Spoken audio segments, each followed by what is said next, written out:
It was a typical Monday morning. The dew clung to the grass in their picket-fenced yard like they did each day. The fog had lifted as usual later in the morning. Small droplets of rain came and went as the yellow bus bumped down the road. And the comments and slams aimed at the beautiful, brown-haired, long-legged, 7th grader continued full force.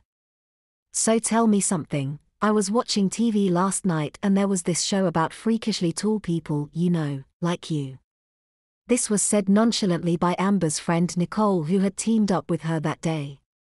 And every single one of those behemoths died like when they were 45 because their hearts and lungs couldn't handle their girth. Sitting alone, Jordan was doing her best to ignore the two 8th grade bullies who had made her life at school miserable over first couple weeks.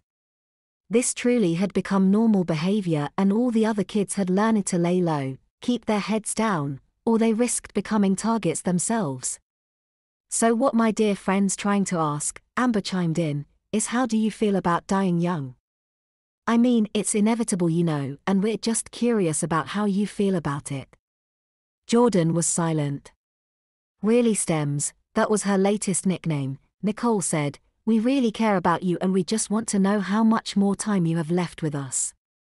Jordan crossed her arms and twisted her body toward the window, wearing a skirt. This only highlighted the length of her legs unbeknownst to her. Willing the bus to arrive at school, she thought, please, please, please. Please drive faster. Please let this be over. Naturally progressing, her mind wandered further. Why can't I go back in time to when kids were normal?